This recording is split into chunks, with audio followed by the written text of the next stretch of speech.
Olá, bem-vindo ao canal Olhar Livros e HQs. Eu sou Ana, psicóloga, e hoje, em homenagem ao Natal, eu vou fazer uma apresentação. Não será uma resenha psicológica, tá? Eu escolhi alguns símbolos do Natal e vou expressar, eu vou colocar o seu significado. Tudo numa versão da simbologia e da mitologia, tá? Essas são as versões que eu vou lidar com o tema Natal, ok?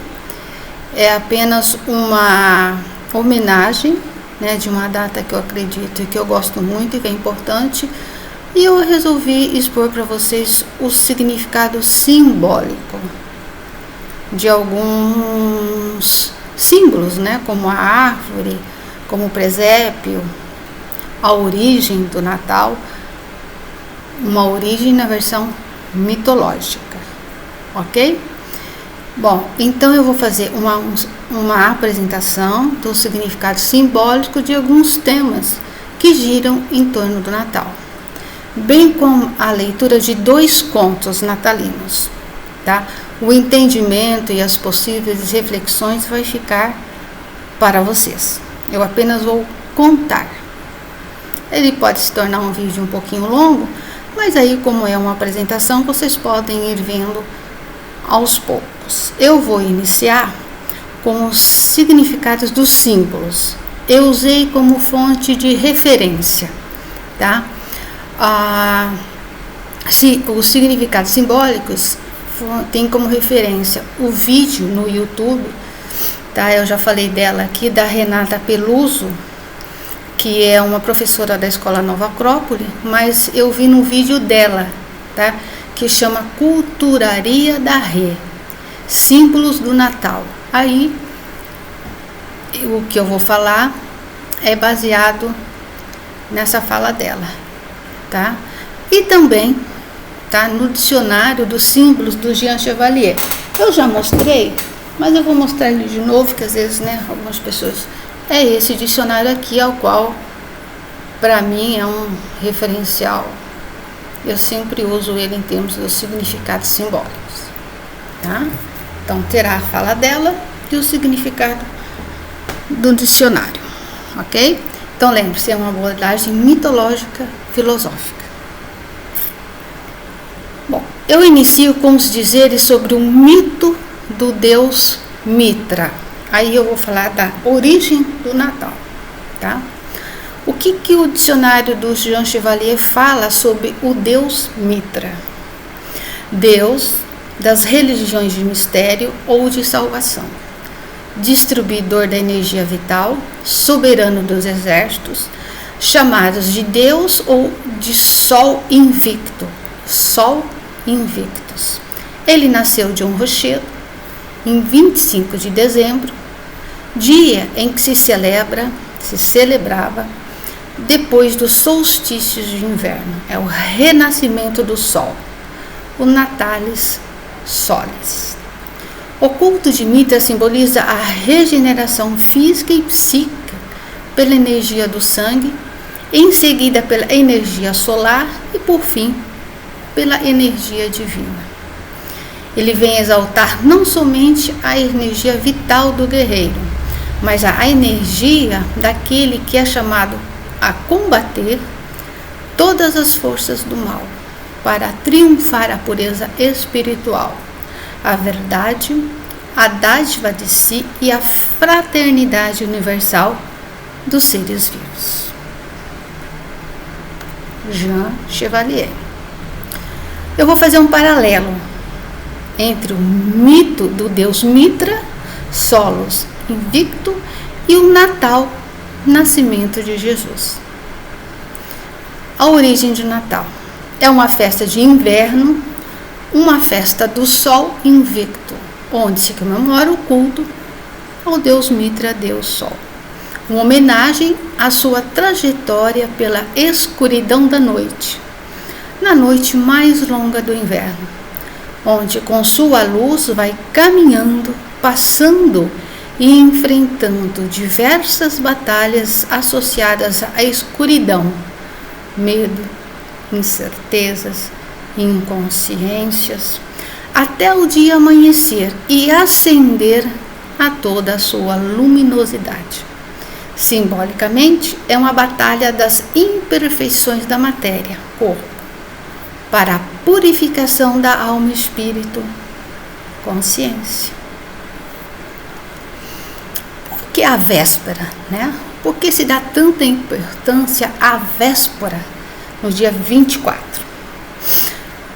Por isso é tão importante na tradição do Natal se comemorar na véspera, que significa uma ação de vigília, de ação consciente, como rezar, ter credo, frente à batalha enfrentada pelo Deus Sol, a batalha pela conquista de nossa purificação da alma, até o amanhecer, o nascer do Sol.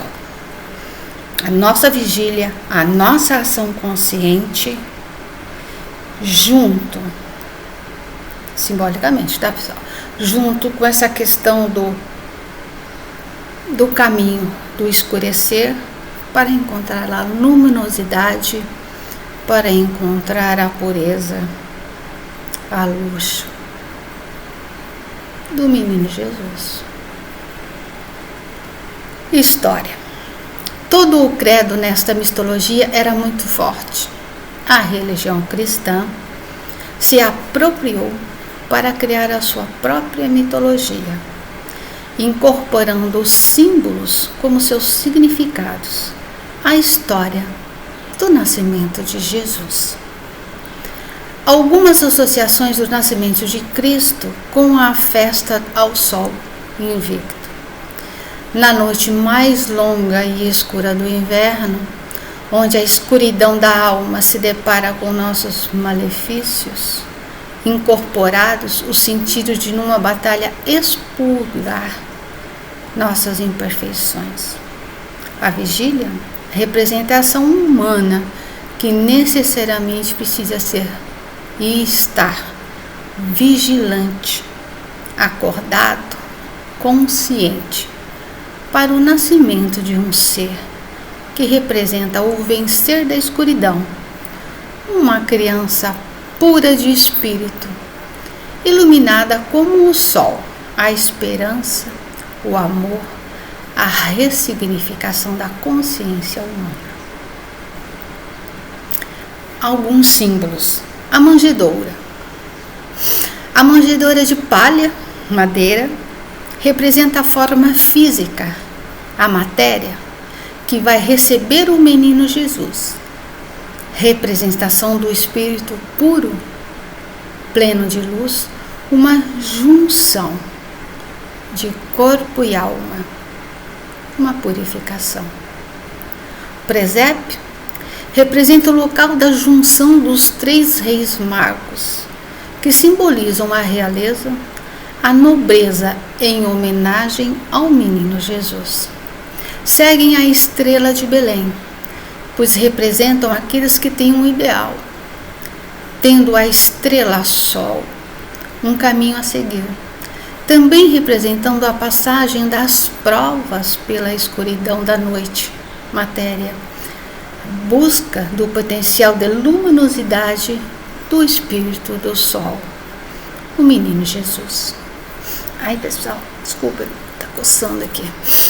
Os presentes: ouro, espírito, incenso, psiquismo, mirra, terra, matéria, corpo. Presentes que simbolizam o ser humano nas suas três dimensões: corpo, espírito e psiquismo.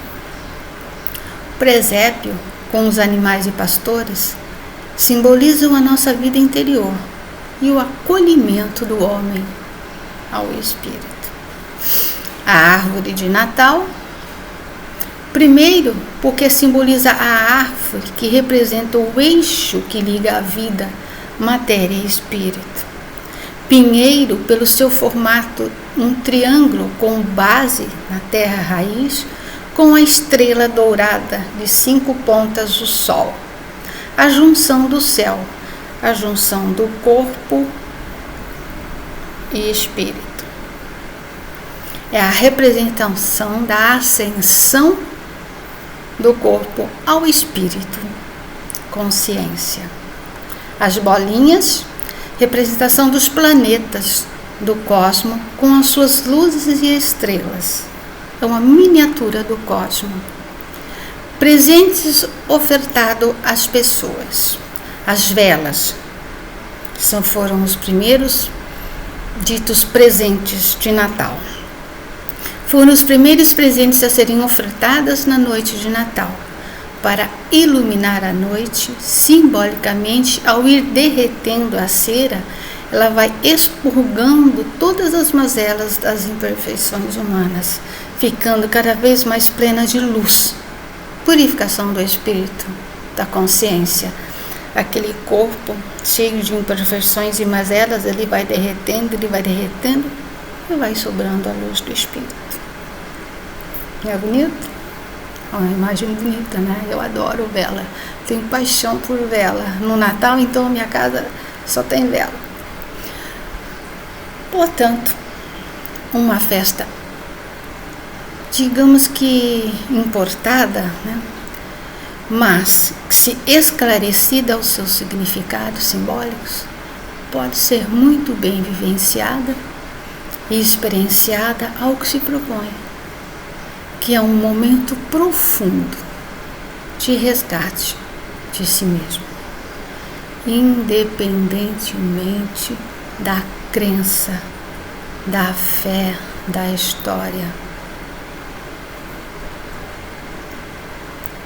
Pode ser um momento de muita ressignificação de si mesmo, de acolhimento de si e das pessoas que amam. É claro que tem muitas pessoas que, se você procurar na internet, de uma forma geral, não vai ser muito diferente disso, né? Mas, assim, é que eu achei o mais propício e que eu gostei mais, tá? E agora, eu vou pro conto, tá? Eu vou apresentar para vocês 2 contos natalinos, tá? Super diferentes um do outro. Esse, ele é mais adulto, é uma pegada mais... não é para criança, vamos dizer assim, né? Porque ele é ele tem um peso maior. Eu não tenho o livro, eu tenho ele em e-book, tá? Mas é esse aqui, é o Contos, ó, eu tenho ele em e-book. Ele é um compilado de todos os contos da Lígia Fagundes Telles. Chama O Natal na Barca, e ele também está, porque ela também, além desse compilado que fizeram, né, de todos os contos dela, ela tem vários livros, né, que tem vários contos, e um deles é o Baile Verde, tá? Também é da Companhia das Letras, e nesse Baile Verde tem esse conto, O Natal da Barca, tá? Vocês, talvez seja mais acessível do que esse maior aqui, tá? Eu vou ler, ok? Então vamos lá para o conto da Lígia, Natal na Barca. Não quero e nem devo lembrar aqui porque me encontrava naquela barca. Só sei que em redor tudo era silêncio e treva, e me sentia bem naquela solidão. Na embarcação desconfortável, tosca, apenas 4 passageiros. Uma lanterna nos iluminava com sua luz vacilante. Um velho, uma mulher com uma criança e eu.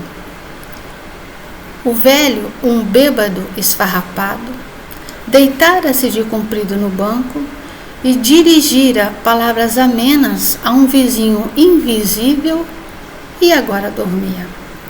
A mulher estava sentada entre nós, apertando nos braços uma criança enrolada em panos. Era uma mulher jovem e pálida.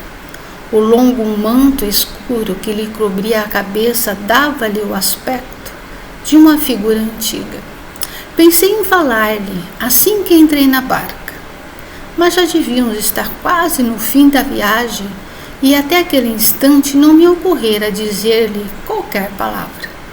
Nem combinava mesmo com a barca tão despojada, tão sem artifícios, a ociosidade de um diabo.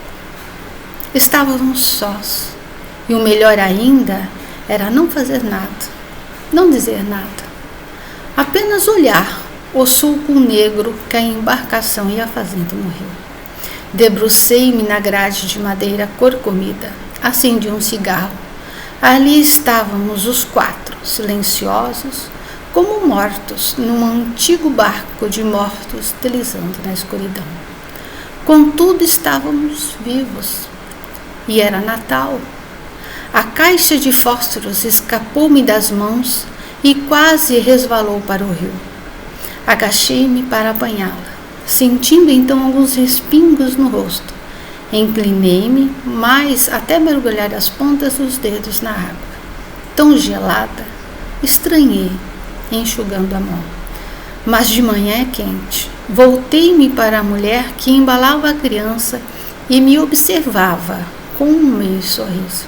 Sentei-me no banco ao seu lado. Tinha belos olhos, claros, extraordinariamente brilhantes.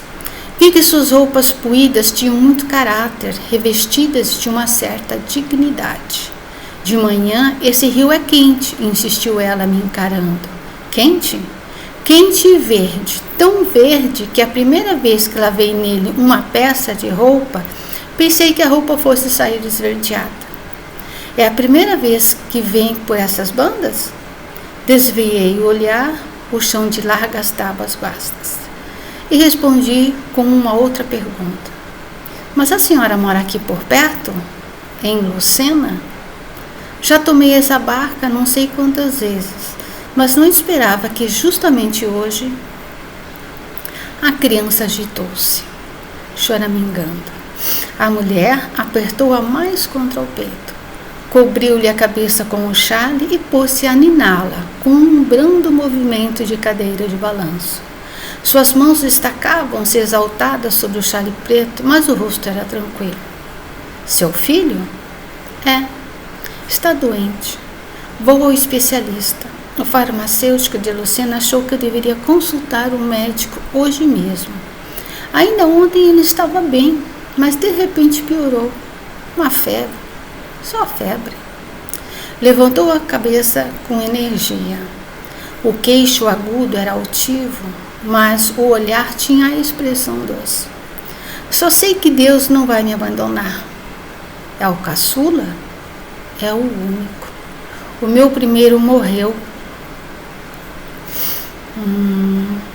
Peraí que eu me perdi aqui. Ui. Alcancei-o. O meu primeiro morreu o ano passado. Subiu no muro. Não era alto, mas caiu de tal jeito. Tinha pouco mais de 4 anos. Tirei o cigarro na direção do rio, mas o toco bateu na grade e voltou rolando aceso pelo chão. Alcancei-o com a ponta do sapato e fiquei a esfregá-lo devagar. Era preciso desviar o assunto para aquele filho que estava ali, doente, embora, mas vivo. E esse? Que idade tem? Vai completar 1 ano. E no outro tom, inclinando a cabeça para o ombro. Era um menino tão bonzinho, tão alegre. Tinha verdadeira mania de mágica. Claro que não saía nada, mas era muito engraçado. Só a última mágica que fez foi perfeita. Vou voar, disse abrindo os braços. E voou. Levantei-me. Eu queria ficar só naquela noite, sem lembranças, sem piedade. Mas os laços, os tais laços humanos, já ameaçavam me envolver. Conseguira evitá-los até aquele instante, mas agora não tinha forças para rompê-los. Seu marido está à sua espera? Meu marido me abandonou. Sentei-me novamente e tive vontade de rir. É incrível. Foi uma loucura fazer a primeira pergunta, mas agora não podia mais parar. Há muito tempo? Faz uns 6 meses. Imagine que nós vivíamos tão bem, mas não bem. Quando ele entrou por acaso com essa antiga namorada, falou comigo sobre ela. Fez até uma brincadeira. A Duca enfeiou. De nós dois, fui eu que acabei ficando mais bonito. E não falou mais nada no assunto. Uma manhã, ele se levantou com todas as manhãs, tomou café, leu o jornal, brincou com o menino e foi trabalhar. Antes de sair, ainda me acenou. Eu estava na cozinha lavando a louça e ele me acenou através da tela de arame da porta. Me lembro até que eu quis abrir a porta. Não gosto de ver ninguém falar comigo com aquela tela de arame no meio. Mas eu estava com uma molhada. Recebi a carta de tardinha. Ele mandou uma carta. Fui morar com minha mãe, numa casa que alugamos perto da minha escolinha. Sou professora. Fixei-me nas nuvens tumultuadas que corriam na mesma direção do rio. Incrível. Ia contando as sucessivas desgraças com tamanha calma que, num tom de quem relata fatos, sem ter participado deles realmente. Como se não bastasse a pobreza que espiava pelos remendos da sua roupa, perdera o filhinho, o marido, e ainda via pairar uma sombra sobre o segundo filho que ninava nos braços. E ele estava semendo revolta, confiante, intocável. A apatia? Não. Podiam ser de uma apática aqueles olhos vivíssimos e aquelas mãos enérgicas. Inconsciência? Uma obscura irritação me fez sorrir. A senhora é conformada. Tenho fé, dona.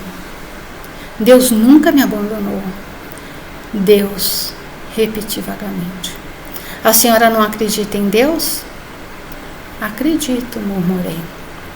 E ao ouvir o som débil da minha afirmativa, sem saber porquê, perturbei-me.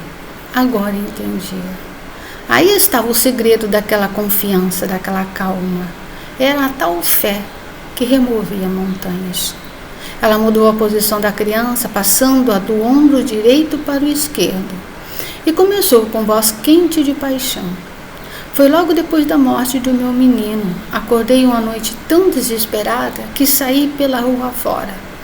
Enfiei um casaco e saí descalça e chorando feito louca, chamando por ele. Sentei num banco do jardim onde toda a tarde ele ia brincar. E fiquei pedindo com tamanha força que ele, que gostava tanto de mágica, fizesse essa mágica de me aparecer só mais uma vez. Não precisava ficar. Só se mostrasse um instante, ao menos mais uma vez. Só mais uma. Quando fiquei sem lágrimas, encostei a cabeça no banco e não sei como dormir. Então sonhei. E no sonho Deus me apareceu. Quer dizer, senti que ele pegava na minha mão com a sua mão de luz. E vi o menino brincando com o menino Jesus no jardim do paraíso. Assim que ele me viu, parou de brincar e veio rindo ao meu encontro e me beijou tanto e tanto. Era tal a sua alegria que acordei rindo também, com o sol batendo em mim. Fiquei sem saber o que dizer. Esbocei um gesto e em seguida, apenas para fazer alguma coisa, levantei a ponta do chale que cobria a cabeça da criança. Deixei cair o chale novamente e voltei para olhar o chão. O menino estava morto. Entrelacei as mãos para dominar o tremor que me sacudiu. Estava morto. A mãe continuava a niná-lo, apertando-o contra o peito, mas ele estava morto. Debrucei-me na grade da barca e respirei penosamente. Era como se estivesse mergulhada até o pescoço naquela água. Senti que a mulher se agitou atrás de mim. Estamos chegando, anunciou. Apanhei depressa a minha pasta. O importante era sair, fugir antes que ela descobrisse essa terrível. Era terrível demais. Não queria ver. Diminuindo a marcha, a barca fazia uma curva antes de atracar. O bilheteiro apareceu e pôs-se a sacudir o velho que dormia. Chegamos, ei, chegamos! Aproximei-me, evitando encará-la. Acho melhor nos despedirmos aqui, disse atropeladamente, estendendo a mão. Ela pareceu não notar meu gesto. Levantou-se e fez um movimento como se fosse pegar a sacola. Ajudei-a, mas, em vez de apanhar na sacola que lhe estendi, antes mesmo que eu pudesse impedi-la, afastou o chale que cobria a cabeça da criança. Acordou do minhoco. E aí, olha, deve estar agora sem nenhuma febre. Acordou. Ela teve um sorriso. Veja. Inclinei-me. A criança abriu os olhos. Aqueles olhos que eu vira cerrado tão definitivamente. E bocejava, esfregando a mãozinha na face de novo corada.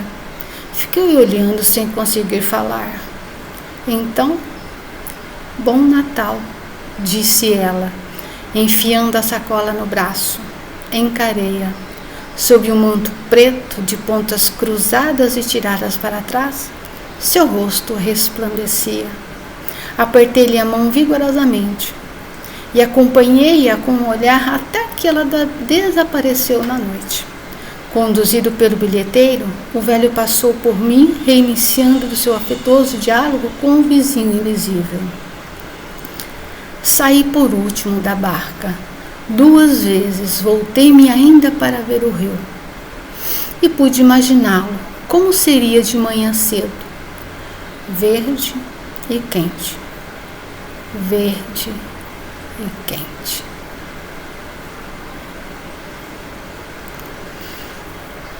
E aí, eu vou deixar a interpretação, as reflexões, o credo a vocês. Ok? Bom, o próximo, aí ele é mais infantil, tá? Esse sim pode ser contado para crianças também, embora seja um conto para todas as idades. Esse conto, ele está em Contos de Nassau, que é do Hans Christian Andersen, da editora Saga, O Pinheiro. Também não tenho ele. Eu procurei ele na Amazon e eu achei ele apenas em e-book, né, super baratinho, e em audiolivro. Pelo menos na Amazon não tem ele físico, eu não procurei em outras fontes. De repente, se alguém quiser procurar para ter o físico, né, que são vários contos, tá? Escolhi um. Então, esse livro dele, Contos de Natal, tem acho que uns 5, 6 contos. Eu escolhi o Pinheiro. Ok? Prontos para mais um conto? Bom, esse talvez seja mais popular, né? Porque ele é um conto também que pode ser para criança, pode ser que vocês conheçam ele. Então vamos lá, ele chama O Pinheiro. O pinheiro lá longe, no interior da floresta profunda, nasceu um dia um lindo pinheirinho. O sítio era excelente. O sol iluminava-o o dia inteiro. A brisa brincava alegremente ao redor dele. E na vizinhança viviam muitos companheiros, todos pinheiros como ele, uns mais velhos, outros mais novinhos. Mas o pinheirinho não estava contente. Seu anseio era crescer. Não fazia conta do calor do sol e nem do ar fresco. Não dava também atenção às crianças alegres e tagarelas que, depois de encher as pilhas ou de enfiar as frutinhas brilhantes em hastes de palha, sentavam perto dele e diziam: "Mas que lindo pinheirinho! É tão pequenininho." Isso sim o pinheiro não gostava de ouvir. Afinal, ele foi crescendo, e cada ano que passava lhe trazia um novo broto. Pode-se saber sempre a idade de um pinheiro contando seus nós. Quem me dera ser já da altura dos outros, suspirava o pinheirinho. Eu espalharia meus galhos lá longe e minha copa poderia ver o vasto mundo. Os passarinhos viriam fazer seus ninhos nos meus galhos, e quando o vento soprasse, eu poderia balançar a cabeça de um lado para o outro, como fazem meus companheiros. Nem a luz do sol, nem o canto dos passarinhos, nem as nuvens rosadas que iam vogando por cima deles de madrugada e à tardinha, nada disso lhe dava prazer.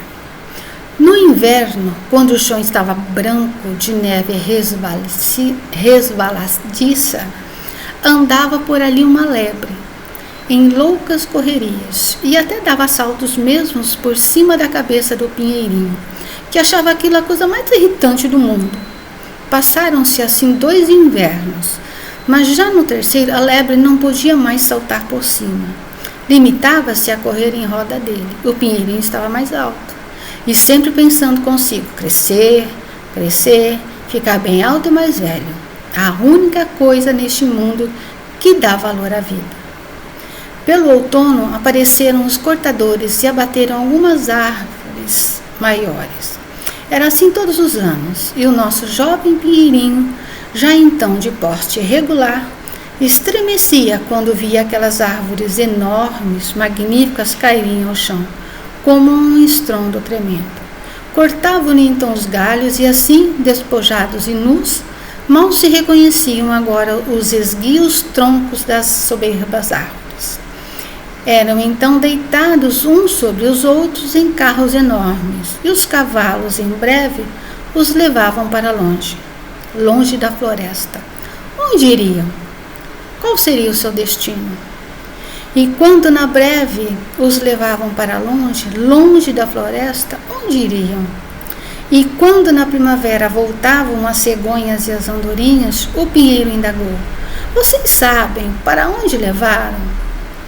Não os encontraram em parte alguma?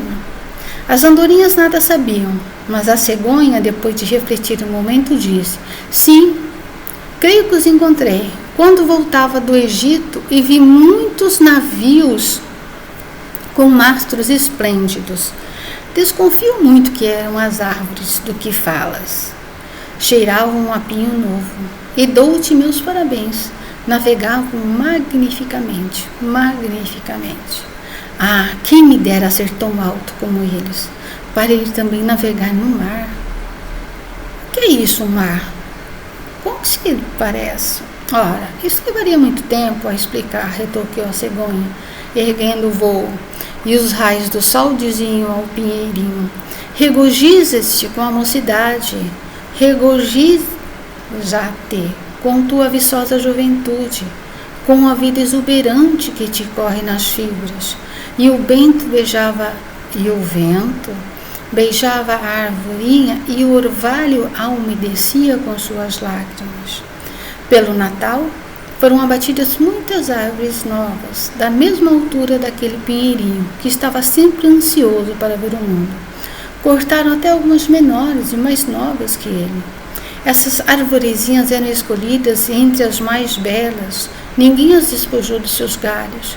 Foram acomodadas em carroças, e os cavalos as levaram para longe, bem longe do mato. Para onde vão elas? Perguntava o pinheirinho. Não são mais altas do que eu, para dizer a verdade. Uma era tão baixa. Por que deixaram os galhos? Onde podem elas ter ido? Não sabemos, pipilaram os pardais. Nós espiamos nas janelas da cidade, sabemos para onde foram. Não podes imaginar quanta honra, quanta glória as separava. Nós espiamos pelas vidraças e vimos que foram plantadas em uma sala bem aquecida e ornadas de coisas lindas, maçãs douradas, doces, brinquedos e centenas de velas brilhantes. E depois? Perguntou o pinheirinho, tremendo até os últimos brotinhos. E depois? O que aconteceu depois? Não vimos mais nada, mas o que vimos era lindo. Como não sabemos contar, terei eu também um destino glorioso, gritava o pinheirinho deslumbrado. Isso é muito melhor do que navegar no mar. Anseio pelo Natal. Já estou tão alto e tão ocupado como as outras que foram cortadas no ano passado. Quem me dera estar junto na sala aquecida, coberto de honras e de enfeites.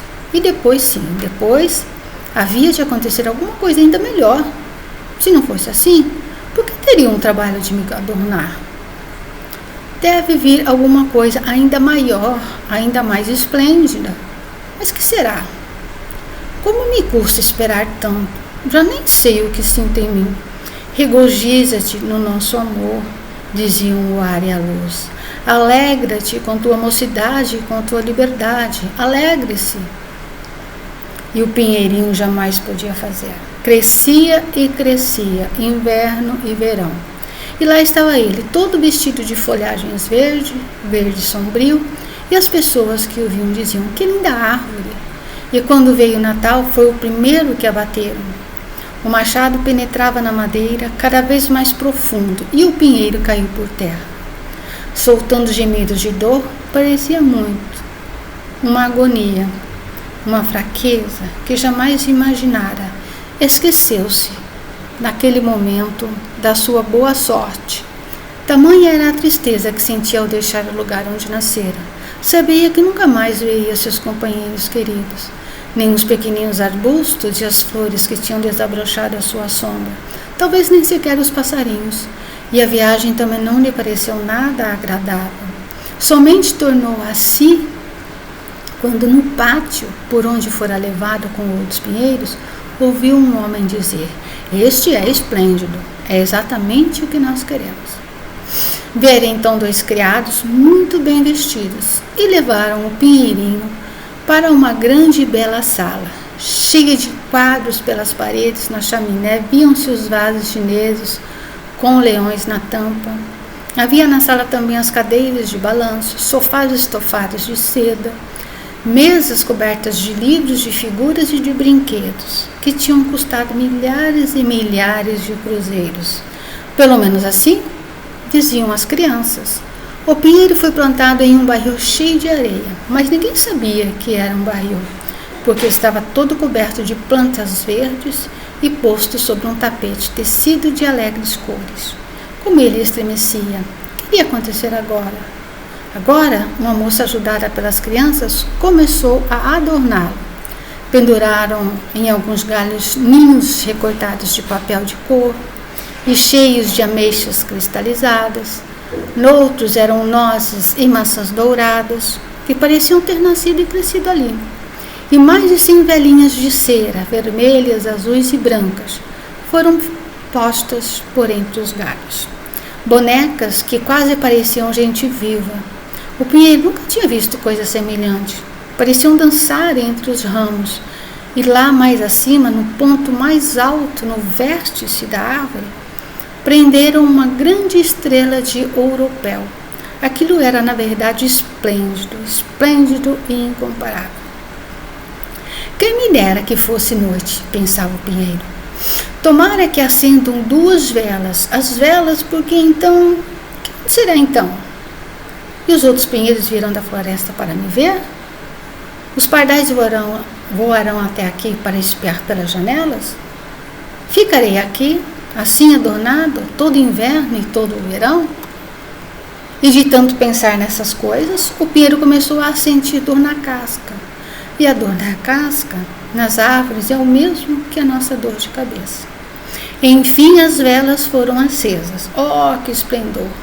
O pinheiro tremia todo e tanto tremeu que um dos raminhos pegou fogo. Que susto! A moça soltou um grito. Mas no momento foi extinto o fogo. Agora, porém, o pinheiro não ousava mais tremer. Receava perder alguma coisa daquele esplendor. E sentia-se já meio desorientado com tanto fulgor e com tanta glória. Enfim, foram abertas de par em par as portas da sala e uma multidão de crianças entrou de roldão, como se quisessem lançar-se ao pinheiro.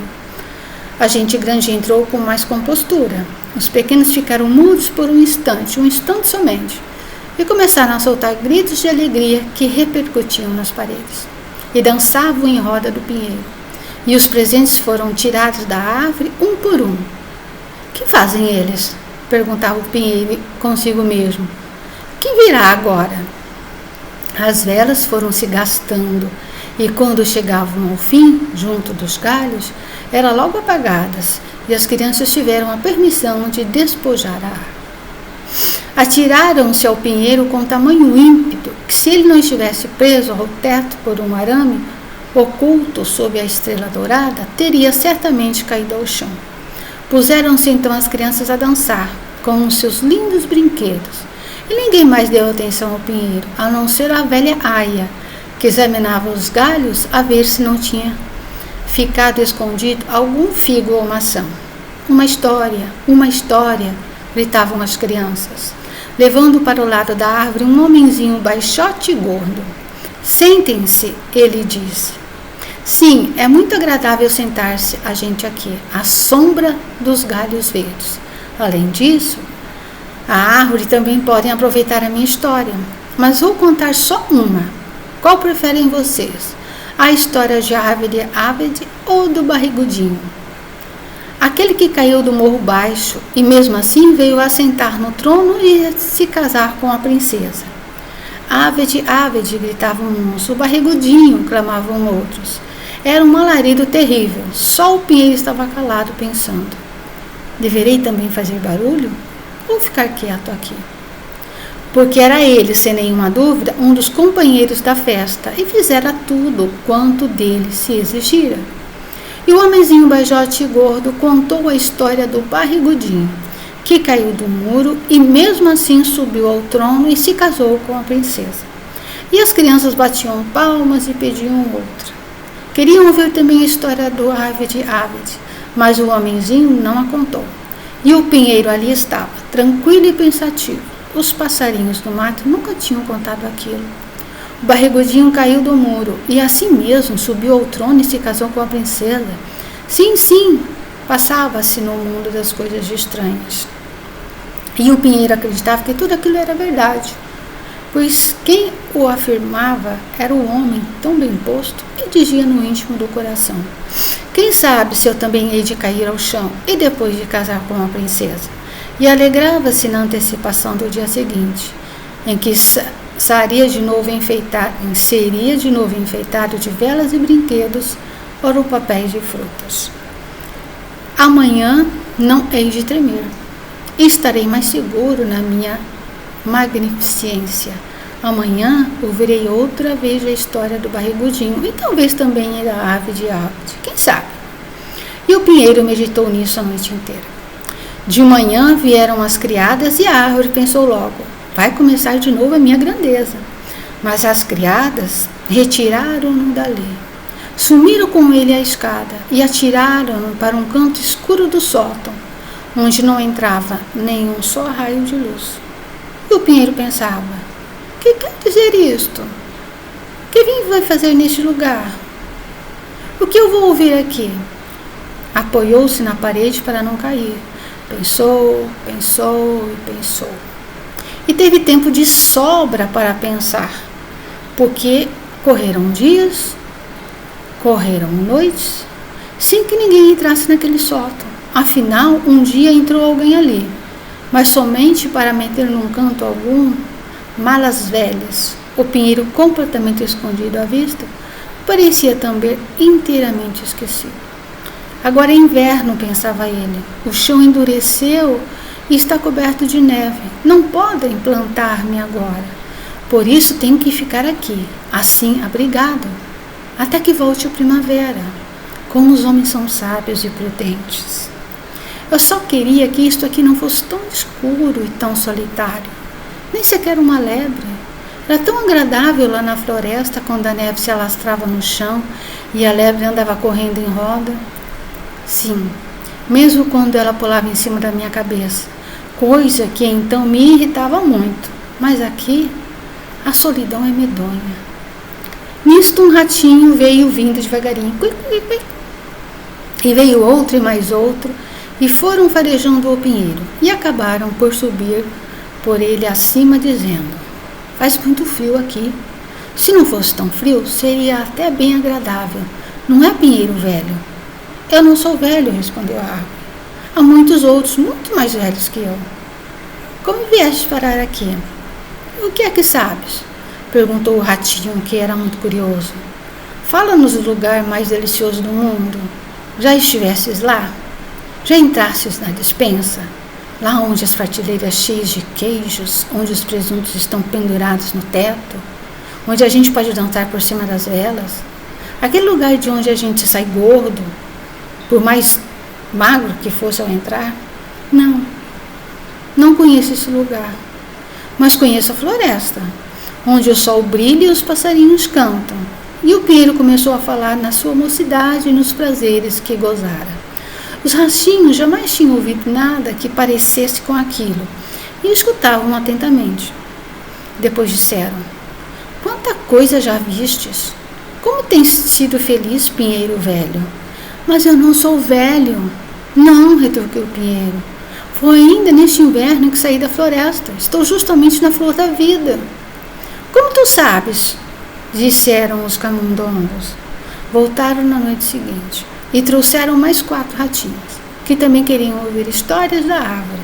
E quanto mais o pinheiro falava da sua mocidade na floresta, mas vividamente se lembrava de tudo e dizia: sim, era um tempo muito agradável aqueles.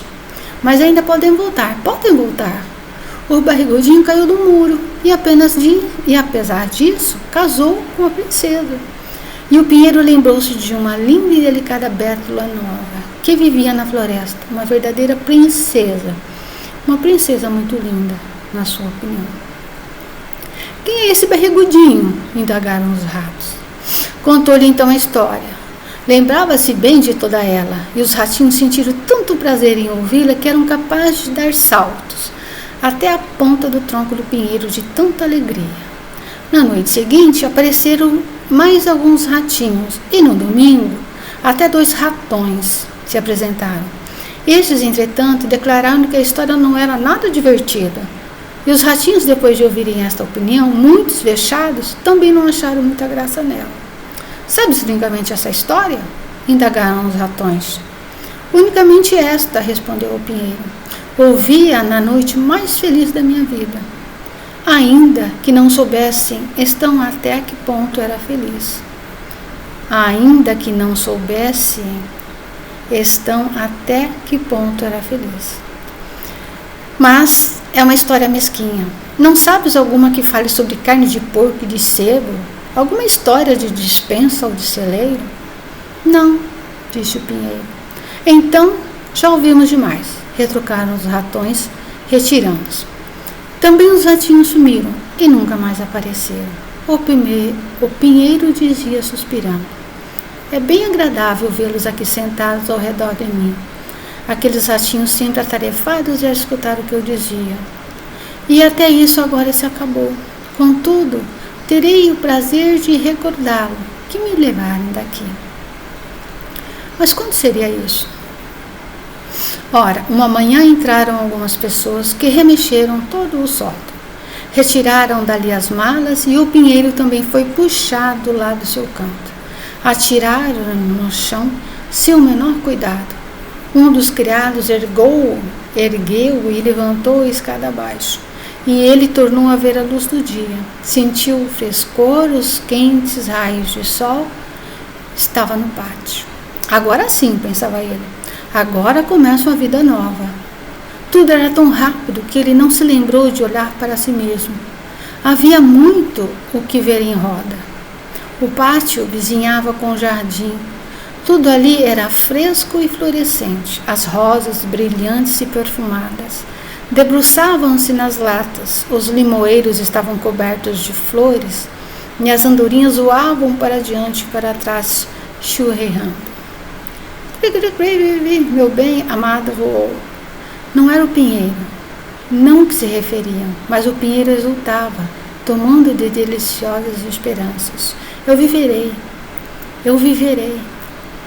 Tentou estender os galhos, mas estavam amarelos e secos.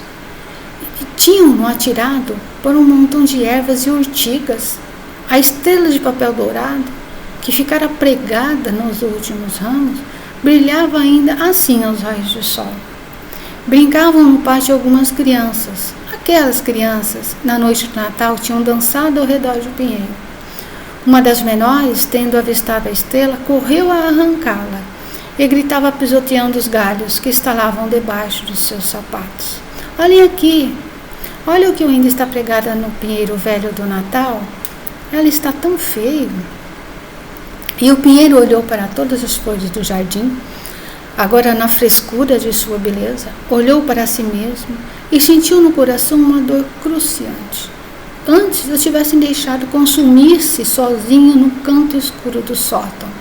Lembrou-se da sua vida feliz na floresta, da alegre véspera de Natal, e dos ratinhos que o escutavam com tanta atenção quando ele contava a história do barrigudinho.